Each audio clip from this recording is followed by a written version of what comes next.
97.5 Y Countrycast. Yeah! We are back. Look how fancy we are. Jonny Walker's with us. I'm Matt Malone. How you doing, man? I'm doing great. How are you, buddy? I'm doing awesome. And, you know, the fact that we have days of sunshine now in warm weather, I didn't have to wear a jacket where I just went outside and it was so comfortable. It was awesome. Yeah, I found my shorts the other day and I was like, these are so nice. Way better than sweatpants and pajama pants. It's amazing. The shorts that I'm wearing inside, I now can wear outside. Exactly. It's a great deal. Yeah. You don't have to put your outside pants on anymore. Exactly. So this is obviously a great time of year and obviously a great time to be able to go outside. So I hope you have the opportunity to do that because, man, our weather here in Southwest Michigan, I mean, fine days like this, it doesn't get a whole lot better in my opinion. So absolutely not. Now, Jonny, we know you're a grill master. We know that, you know, when it comes to steaks and all this other stuff, you are awesome at grilling. I love grilling as well. So we know that side of things, but let's talk a little bit more real deal dish that you actually had a question on this week talking about pizza toppings.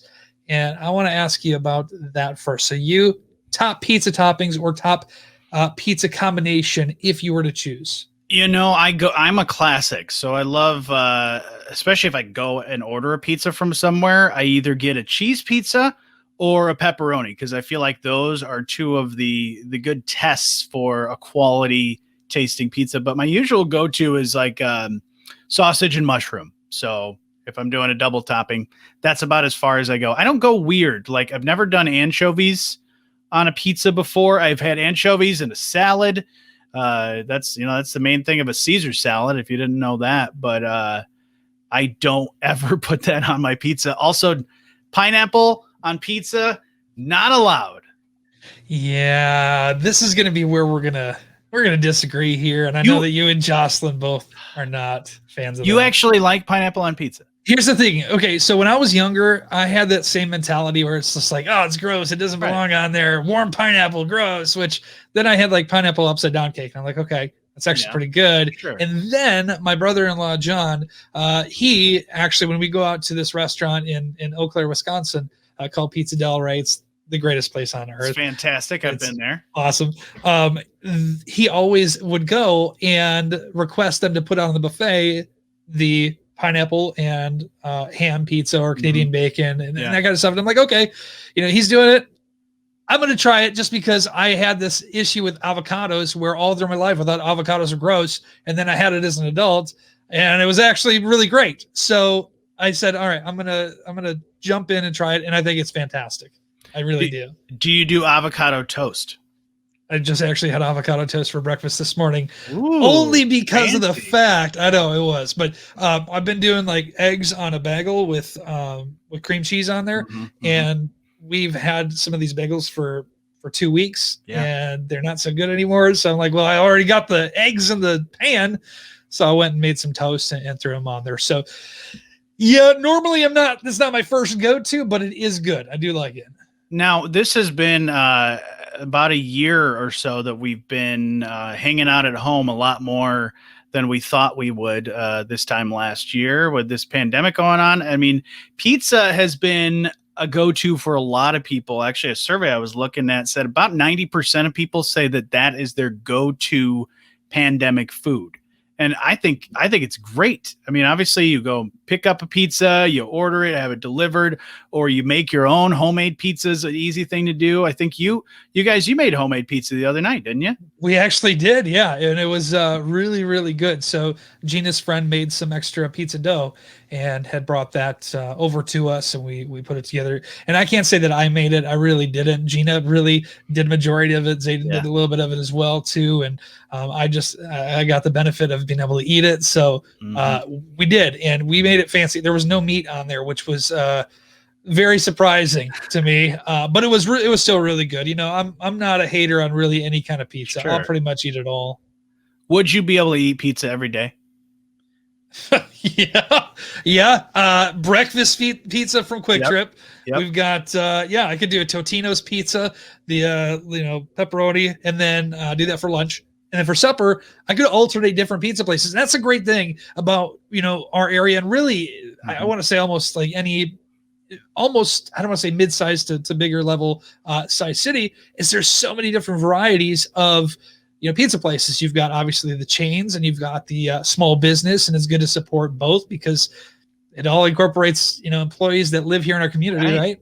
Yeah, So, and we sit in that right in the middle of the Chicago Detroit, so that Chicago style, Detroit style, yeah. and then even the thin crust, a lot of people enjoy. So yeah, the varieties are endless. Speaking of grilling, and you mentioned being a grill master, I have never grilled a pizza before. Have you What? Have you ever done that? Because Oh yeah. I've never tried it. I'm not sure. Do you do a frozen pizza? Do you pre-bake the dough, or do you just go straight up dough on the grill? No, so what I do, I don't worry about the dough or any of that stuff. I get flatbread, Okay. right?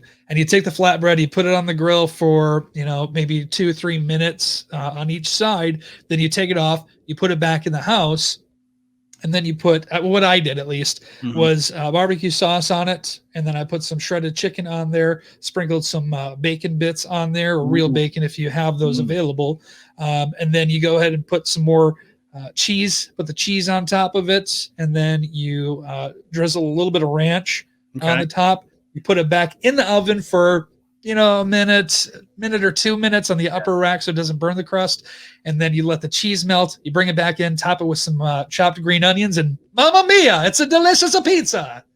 I love it. And for those of you watching this, or those of you listening to this Why Countrycast, not only did you get a great conversation with us, but you also got a cooking lesson. There you go. I'm not going to charge you at all, not at all, but you should definitely do it. Now I need to text Jocelyn and tell her to pick up some flatbreads, and so we can grill, because it's an absolutely beautiful day. But another thing I wanted to talk about, and this is probably my second week in a row where I've spent 3 or 4 days not leaving my house.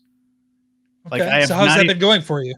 It's great. I mean, I don't get in my car and go anywhere. So with a nice, beautiful sunny day, we know as the seasons change, dumb drivers come out. Absolutely. And I know you and Jocelyn, I had this question yesterday about your biggest pet peeves while driving, and I dedicated it to you and Jocelyn specifically because I know you guys are what we call road rage soulmates. We absolutely are. And the thing is you mentioned the seasons change. And again, most of the people think that it's like, oh my goodness, the first snowfall, people go nuts. Yeah. But it's not just that season. Honestly, It is every change. You get to spring weather, people start rolling their window down. They don't pay attention. I don't know. Maybe it's an increase of oxygen through their nose hole into their brain. And then they're just like, everything's great. And they forget that they are behind a motor vehicle and they need to use their blinker or make sure they're not riding on my tail, even though I'm already going 20 miles per hour over, which is not the case if there's any police officers listening. Exactly. Yeah. Well, and it's like, like you mentioned, usually the first snowfall, there's always an accident because people, even though they've lived in Michigan or the Midwest their entire lives, they think, oh, these roads are fine. Crash. But it is exactly the season change, because the springtime you get people driving too slow because they're still so used to driving below the speed limit to be safe during the winter. And so you're stuck behind them, just like, come on. Like, you got places to go, Did you fall asleep? What's going on? Are you okay? Or obviously you have all those people that sit at the stoplight for way too long. And it's like the light's green.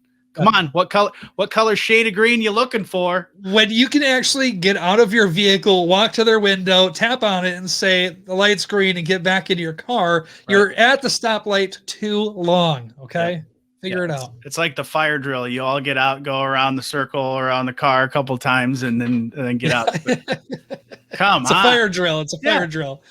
Oh, you had some great responses too with Kathy going 30 on an on-ramp into 70-mile-an-hour traffic. That drives me nuts when people do that. Man, it's like we got to go. There's a semi that's like coming right up, right? Yeah, it causes problems for everybody. The people that are on the highway are worried about you not driving fast enough, so they thought you were going up to the speed limit, so they didn't change their lane. But then also, if you've got people behind you, you're putting them in danger as well. But also with ramps, the people that slow down before they even get off the on-ramp. Yeah. It's like, come Yes. on. Yes. It is infuriating. And that's the other issue too. Okay, so this is kind of a twofold thing where you're trying to get on the on-ramp, the person in front of you is slowing down and not accelerating fast enough. Then you have this other vehicle that's on their way, and then they're mad at you and they're tailgating you, and you're mad at the person ahead of you.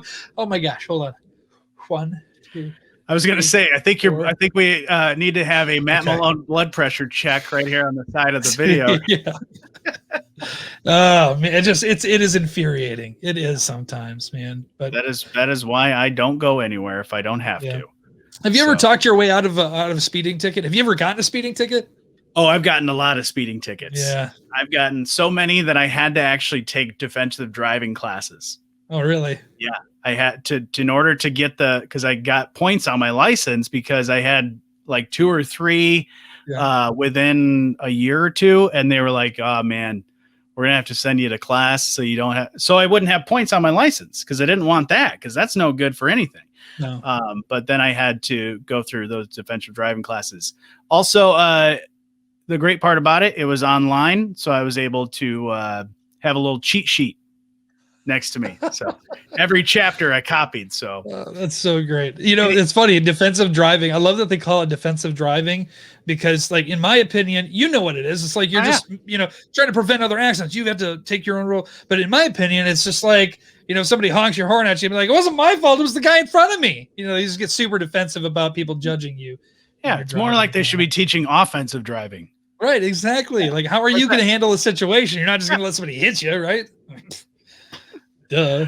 Oh man, I don't know. It's driving. Let's just go back to bicycles and horseback. Let's just do that. That seems just like a lot easier. You don't have to worry about blinkers with that. You just yell to the driver. You can't honk at each other. It's just. Well, that's another additional seasonal thing that you have to watch out for that can be frustrating is people that are riding their bikes. And I mean, a lot of our roads, the country roads, don't have those little bike lanes. So it's tough. I mean, as a person riding your bike, you want to get out and exercise and enjoy the day, but you also have to be mindful of the people behind you. Yeah. And sometimes those people aren't paying attention or you're hoping they do, so they don't knock you off the road. It'd be really cool. So to avoid the issues of, having to be on the road, the safety concerns with somebody riding a bike, and obviously a lot of upkeep on those bicycles too. If you just got a stationary bike, you logged onto Zoom, you changed your background, and then you just started pedaling. You're like, man, I'm rolling. You could go anywhere in the world. Yeah. Right there. You're welcome.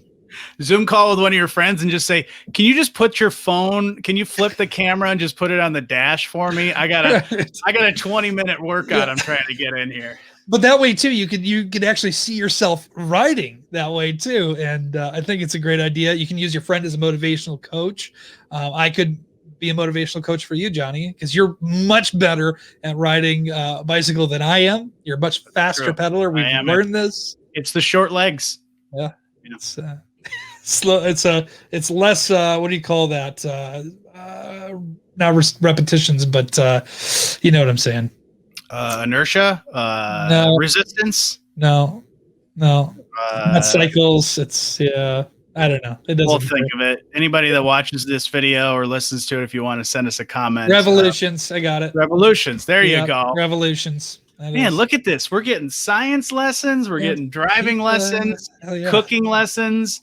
Yeah. And this is only the second episode of the Y Countrycast. This is what you can come to expect from us. We had two brilliant minds together. There's about to be something semi-intelligent that might come out of it. Exactly. Maybe. Yeah. Absolutely. Yeah. Fist bump. I gotta do. Other hand. Yeah. There you go. Boom. Got it. Well, that was we made it happen. That was great. All right. Well, Jonny, I appreciate it. Let's do this again next week. What do you think? Same time next week sounds great to me. Let's make it happen. There you go. It's your Y Countrycast. You got to go grill some pizza right now. Get out there. All right. I'll go. All right.